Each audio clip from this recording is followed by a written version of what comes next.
for the opportunity, Mr. Raja, and thank you for the nice introduction, Mr. Vishesh Kulkarni. So the first point really I would like to make is to keep your friends very close and stay in touch with them through your lives. Okay? Since your students is the first advice, and I can tell you how this has benefited me. So I know Mr. Bhanu Kumar for over 40 years. So when he needed a speaker for your valedictory, he was kind enough to think of me and gave me a call a few days ago. And it's indeed my pleasure to speak to you, young HR professionals about the future. So this is indeed my favorite topic, and I've spoken to many student groups in the past on innovation. I saw a lot of your sessions in the last 2 days have included innovation in HR, and I was pleasantly surprised to see that industrial revolution is you're already talking of IR5. Industry and our is still at only at 4.0, right? We're still grappling with how to implement 4.0, both the industry at large as well as the non-destructive testing industry that I represent. Okay, so your Swarna has given you a good view of my background, and that's a pictorial way of how I summarize that. Okay, so so everything that we learn and do, we are shaped by our experiences, right? So a person at the end of a person is represented or is shaped by all the experiences that he undergoes as a student and as a professional. So I have worked in a number of industries, and I call myself a little bit of an industrial revolution, having worked in a steel factory in my first step, and then the automobile industry, and then the telecommunication, and then software, and finally, when my friends at IIT called me back to work with them, and we were able to link the understanding of engineering and software together to form Lucid. Okay, that said,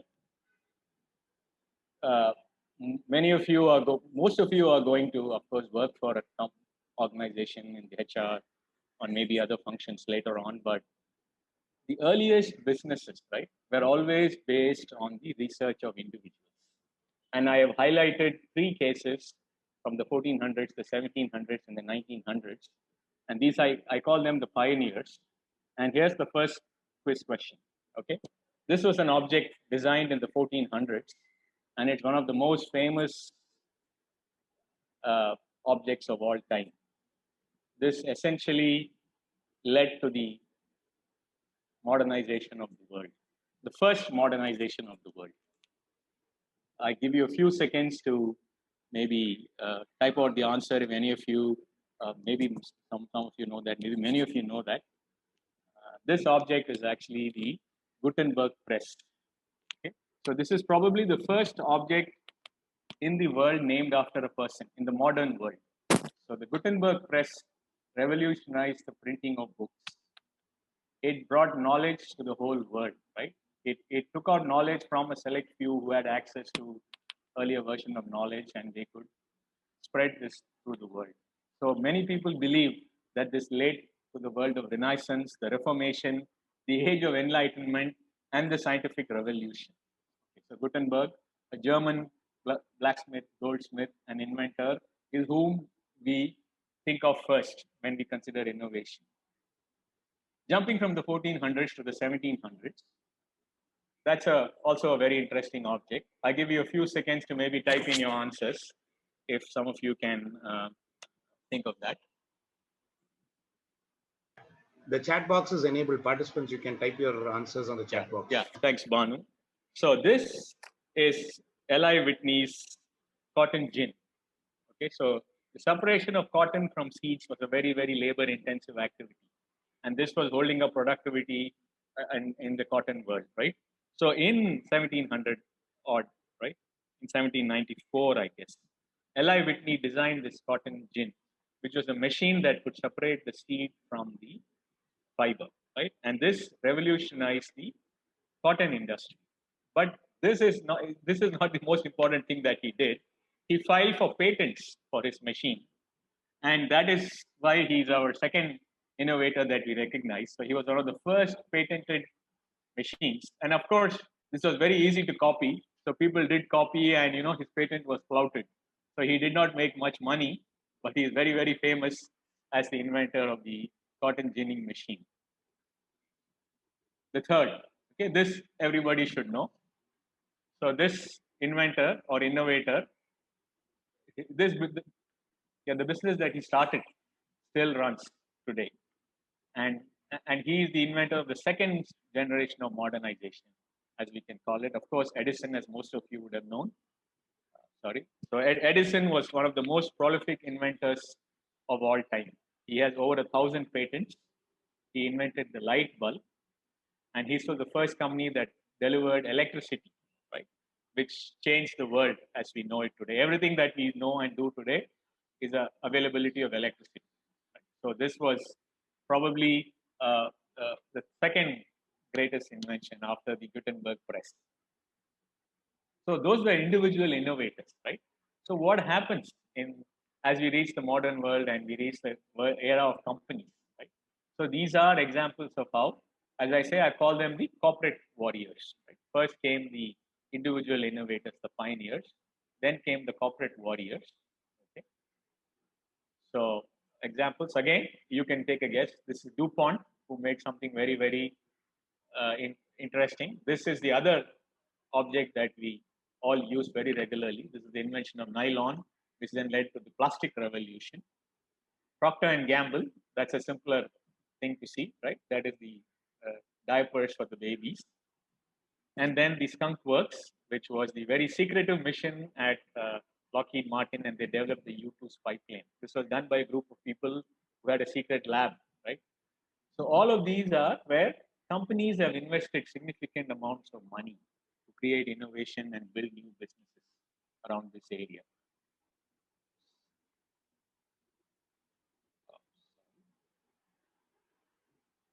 Yeah. So this is, as I call, the third wave of innovation, which is being backed by venture capitalists and digital equipment company, DEC, was originally named as Digital Computer Company, but the American Research Corporation was the only company that was willing to invest in them. They said computer companies are failing a lot, right? This was in the 70s, I guess. This was in the 60s, late 50s and early 60s. And before that, a lot of computer companies had failed and computer companies were struggling to make money. So the backers, the American Research Corporation, said, we will invest in you, the two of you, the brothers, Ken and Stan. And they said, but you must change the name of the company from digital computers to digital equipment. They changed the name to digital equipment. And do you know what was the sum of money invested at that time? Okay. This is a tough quiz question. I'll answer that fast. That was $70,000 for 70% stake in the digital. So this is where now you are seeing entrepreneurs being backed by venture capitalists. And of course, the most famous startup from a university, right, is of course Google, which came out of research at Stanford University, the world's best known company now, right? So, and of course, the latest trends are, of course, the incubators, and I will talk a little bit about what is happening in India as well. But Y Combinator is a very famous incubator that came out of the University of Virginia. So research, so you can see how innovation has moved from individuals to corporates to VC-backed individuals, again springing out from universities. So I'll also touch a little bit on how large companies could innovate and how you could support that, because many of you will indeed work in some of these. Sorry. Okay, sorry. Some trouble with moving. Yeah. So what is Peter Drucker? Is one of the most famous management gurus, and you know his the breadth of work. I'm sure many of you have read some of his books. He's one of the classic management theorists, right? So his books are a fabulous treasure. I would recommend that you read some of them. This is what he says on on innovation and entrepreneurship, right? He said, so what are the ways that companies innovate, right? So the first mover advantage. Can you be the first to market? And a famous example of this is the BlackBerry phone and the BlackBerry mail, right? So I have used a BlackBerry, I think probably 20 years ago, or maybe 15 to 18 years ago when I was still in London. And when the flight used to land, and then everybody would pop out, everybody on the plane would pop out their Blackberries, and you'd hear the distinctive ping of the emails and messages flowing. So the BlackBerry's mail server, this was the innovation that they did.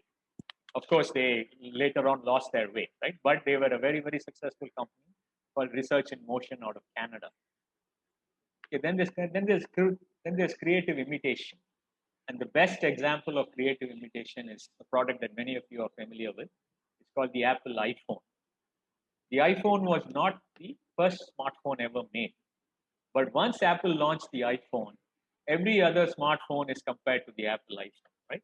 So they've become a standard bearer for the smartphones over many years. So that was creative imitation as an innovation strategy. And of course, entrepreneurial judo.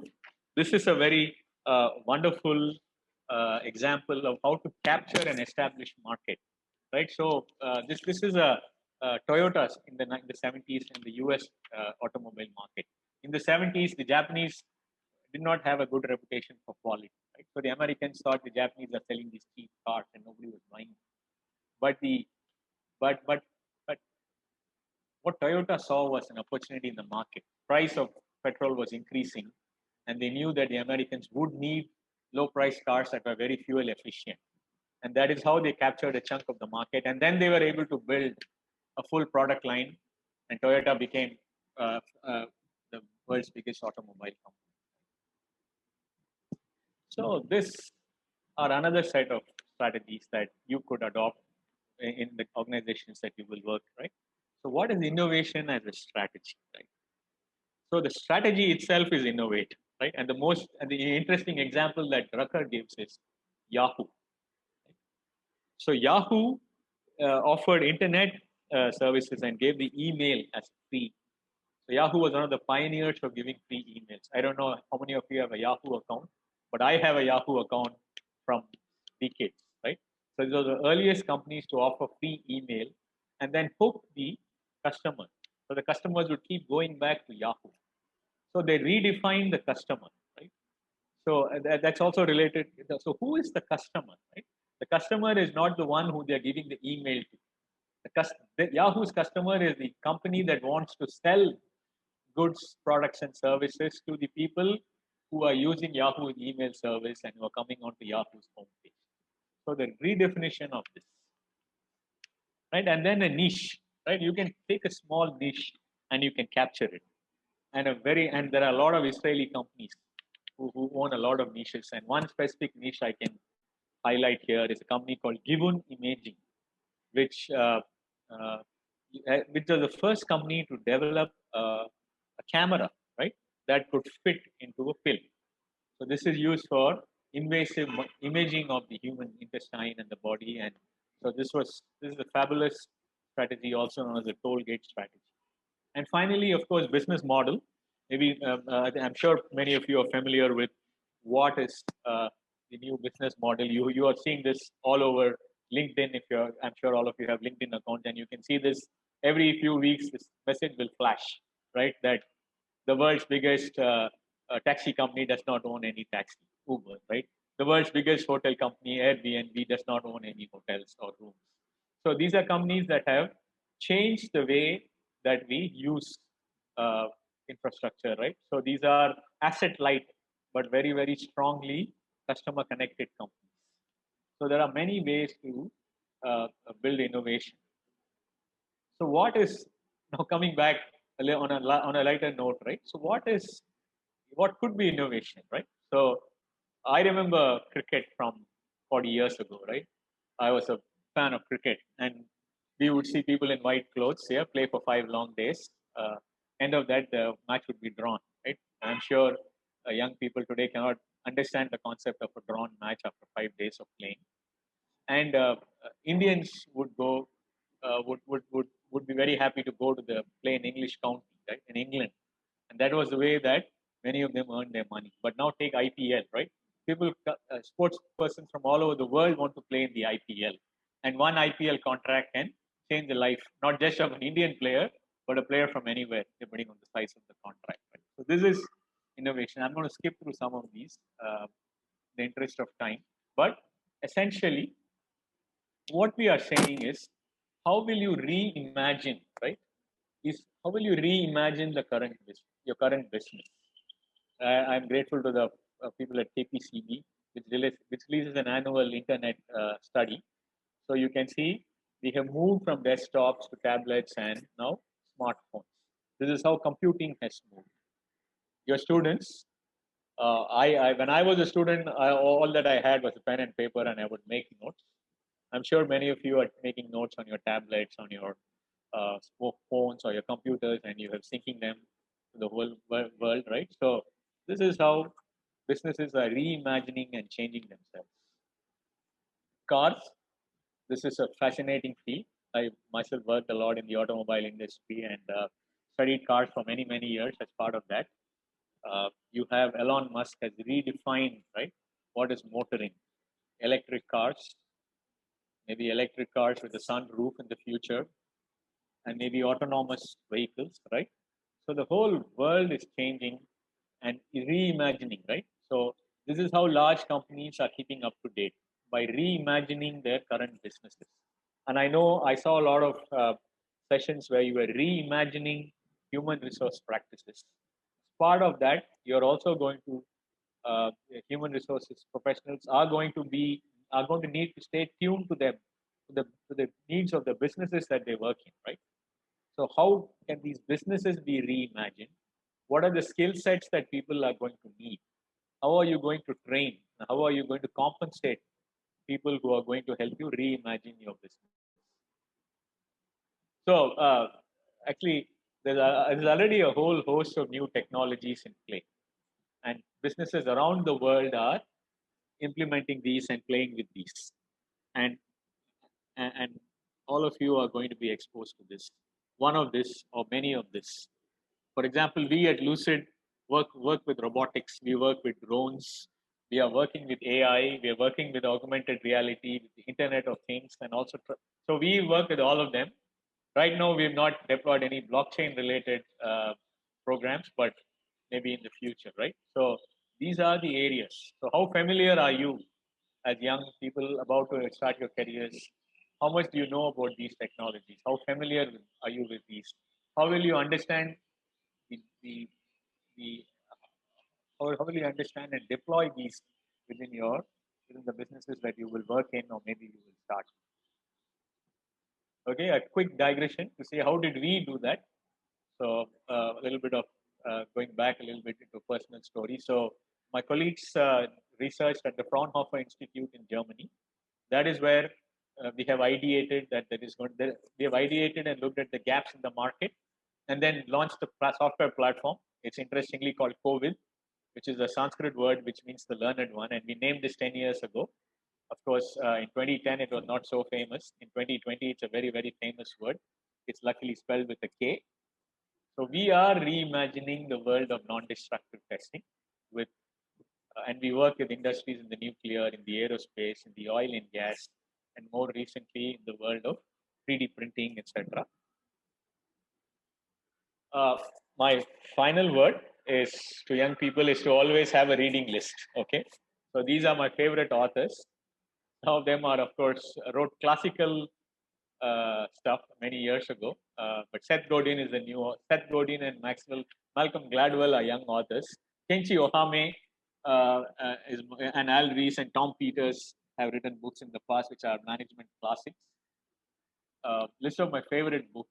Okay, so I would recommend all HR professionals to read The Maverick. So this is a Brazilian entrepreneur, Ricardo Semler, and the kind of organization structure that he developed. It's a fantastic book, right? So The Innovator's Dilemma is again a favorite book, a must read for entrepreneurs by Clayton Christensen of the Harvard Business School. And this plays very nicely, opposes very nicely with the innovation of being the first mover, right? The first mover creates the market, but it's the imitator like Apple iPhone which may then win the market. So that is the innovator's dilemma. Crossing the chasm, again to do with innovation and entrepreneurship. Rework is a fabulous book which highlights the mistakes that you can avoid or how can you learn from your mistakes. And my favorite author for fiction reading, Gabriel Garcia Marquez, and a book called The 100 Years of Solitude. It's my all-time favorite book. A book I have read this year, which I can recommend in this nice book for the pandemic, is a book called The Spring by Ambi Parameswaran, a senior IIT alumnus and a very famous name in the world of advertising. So it talks of how to deal with rejection and setbacks.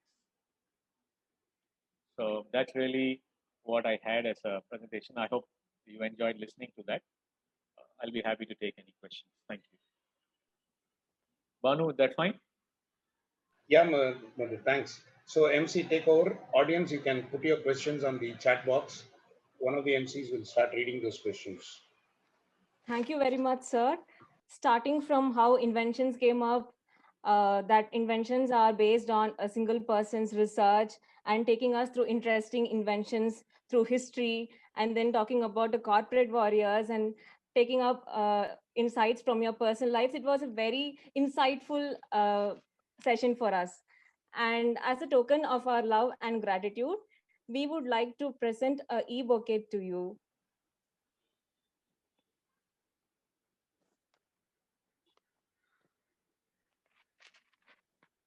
We are overjoyed with your presence, sir. Thank you very much. Yeah, thank you. Thank you, NIPM. The floor is open for questions now. You can post your questions in the chat box. We already have a question.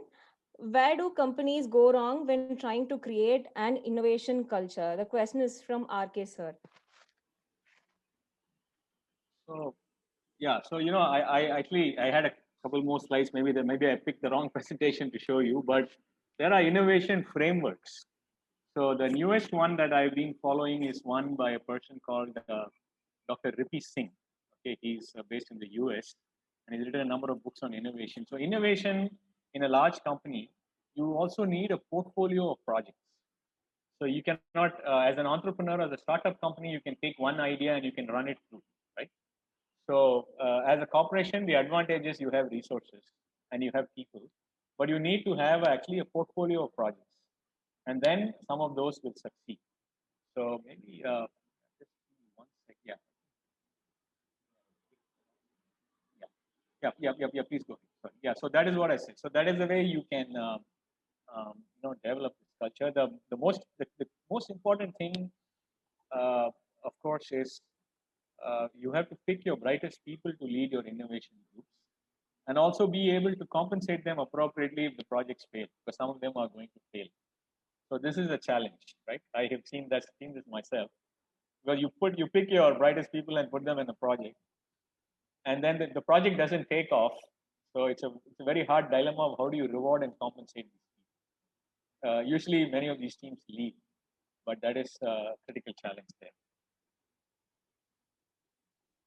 Yeah. Does that? Yeah. Yes, sir.